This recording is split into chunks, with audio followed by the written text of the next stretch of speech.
All right, the MK Party has called an impromptu media briefing at the IEC Main Results Operations Centre, currently holding a late night. Of course, let's move on to there now. Regarding the process to date of the elections, we have lodged a number of concerns with the IEC, and from a formal point of view, meaning in a form of letters that we've sent to the IEC, one requesting in terms of prior access to how certain companies were appointed. That was not responded to. It was a moot point. We lodged letters as it pertains to an objections in effect, I think it was as per section 55. 2 letters. The IEC had not responded to those letters. Instead, they pulled us into a room when we actually said that we would like to have a press, and more so they should be addressing the nation and all the other parties, because there's certain fundamental issues that we raised there of concern regarding their conduct, regarding their processes as well. There's a lot of discrepancies which we'll unpack what those are and what has led to this decision that we're taking that they didn't respond to and which we're not satisfied. And as it is, Muzi Njingila is our head of elections. He will then obviously touch on the details, and then I'll talk around what are the issues around the system glitches that we've raised and what our concerns are, and then we'll close it off with what effectively is our decision. So I'll open it up to our head of elections, and then he'll unpack all the issues that we've highlighted. Yeah, of course. No, thank you very much. But you would have observed a statement that was released on the early hours of daybreak on Thursday morning, registering our concerns on the manner in which IEC was handling the entire electoral process. So serious transgressions were happening. Now we're receiving a lot of complaints and information from our party agents where result slips that are compiled by presiding officers are not in line with what we've been presented and recorded by our party agents, and that also directly impacts on the numbers that you are seeing behind us. So in potential or primarily we are saying now we don't recognize these results, we object them. We are calling for immediate manual counting because this has infringed on the rights of South Africans, to decide a government of their choice. And they also did not communicate effectively the changes in the electoral constitution, electoral act, particularly section 24, wherein members of the society can only exercise their rights to vote in districts that which they would have been registered for at, and that was not effectively communicated, and that also denied them their democratic right to decide on a party and a government of their choice. And now that has led us to this situation where we have to take a stand and decide, in fact, shun this exercise and say, IEC, your integrity is gone. You are not impartial, you are not independent. In fact, you are aiding whatever it is that you were doing against the independence and the participation of parties in them deciding the government of their choice and what they want. So this is the position we are making. We are rejecting these outcomes. We are rejecting these results. Pertaining to the systems, in our statement we made it very clear that we find it strange that an institution such as the IEC, having a service provider like Telkom, which manages world-class systems for world-class clients, banks, companies that need to have uptime at a 99%, finds itself with a system that shuts down for 2 hours. So that's what we wanted the IEC to also tell us. What transpired in those 2 hours? They have not responded to us. And again, even the question around who is this individual, that is this technician that was found, how did they come about the realization that this person may have been involved? What led to the investigation and the questioning of this individual? So there's a lot of issues in terms of how the IEC has managed this process that have raised serious flags and concerns for us, and also correlated with what we've picked up on the ground in terms of the voting stations, as it pertains to the slips. So there's just, at this point, no confidence in what is happening on that screen. And we are effectively requesting a recount, and we're rejecting what you're seeing on the back of us right now. I mean, the level of secrecy around the individuals that were found loitering around the servers in the early hours of this morning, where even the minister who's responsible for police was also there. But that thing is not communicated, it's downplayed, and it's very serious. So we would have expected IEC to give a report around that. What we are saying as a party, we are not satisfied, we are not happy, and we are going to challenge whatever it is that is happening here to the very end.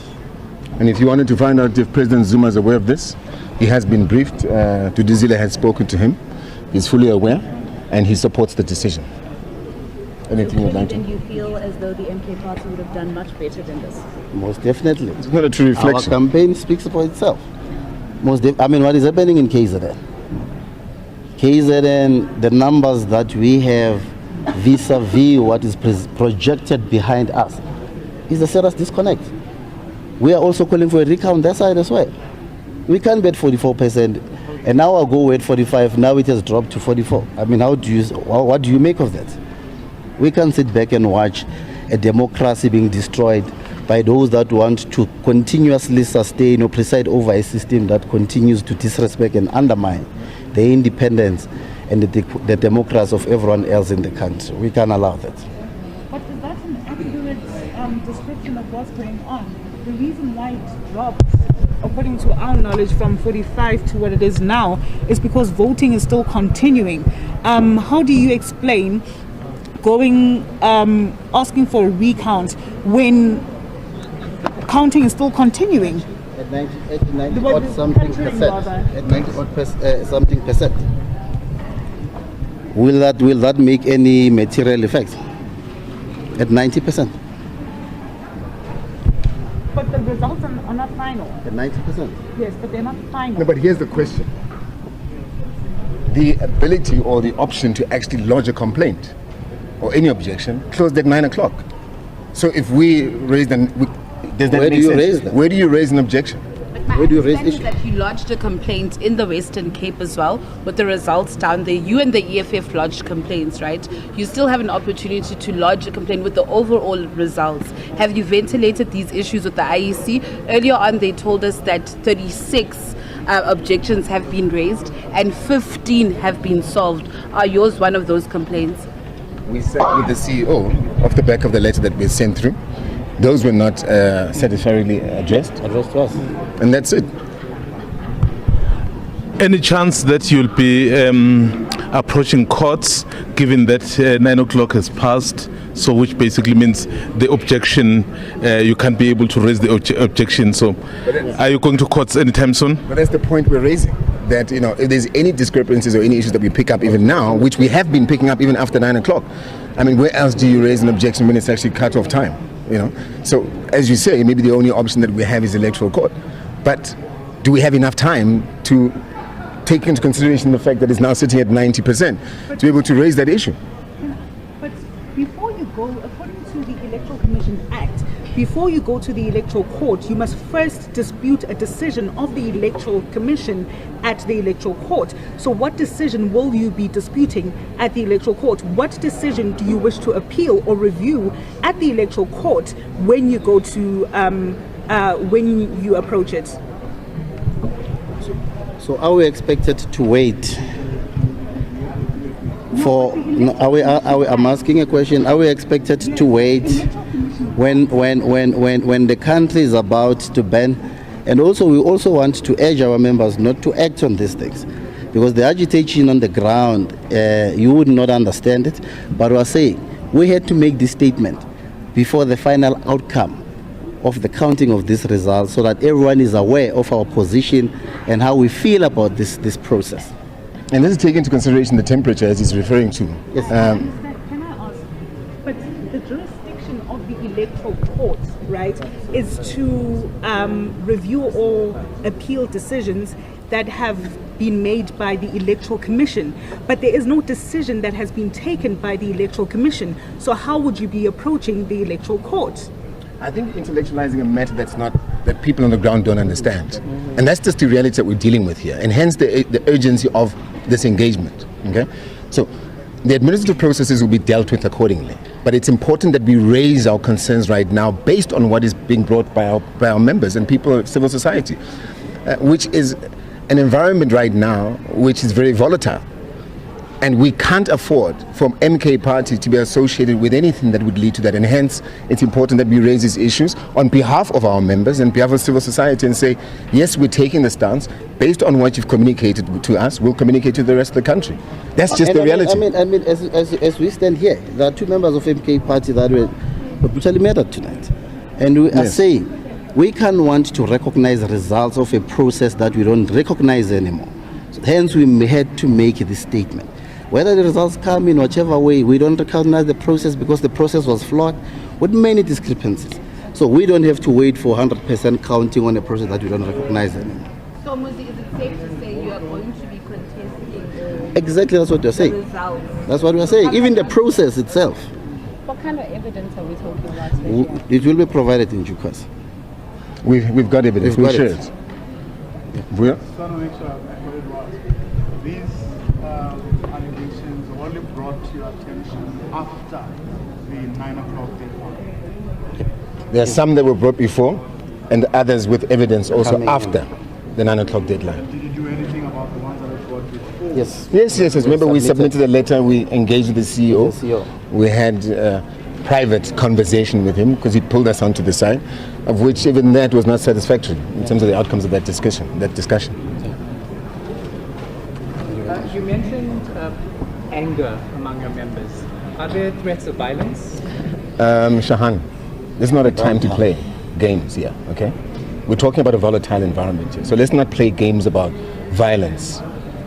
We're taking this is a very serious matter. We're saying that there is serious concern that is being brought by members of society to us. And as leaders, it's important that we air and share, those concerns with the rest of the members of civil society. So, and as you heard Muzi say, and that's our position, we're urging our members to not act in any way that is violent. We will continue to practice, a peaceful process in terms of our campaign and how we've been through today. And that's that.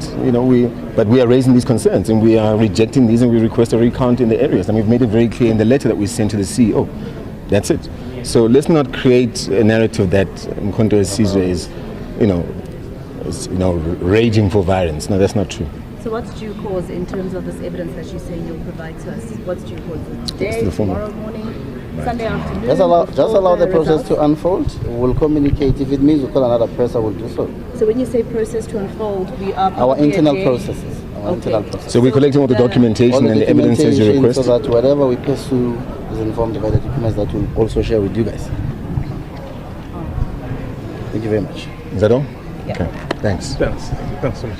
All right, there was an impromptu press briefing there by the MK Party. And of course, what we saw throughout the night from the likes of the Western Cape is basically what is playing out now at the main rock centre. And of course, the MK Party there also disputing some of the results coming out from the IEC. But of course, our team of reporters and of course presenters will bring you updates early in the morning from 5 o'clock in the morning. And they will give you an update thereof in terms of what will happen then.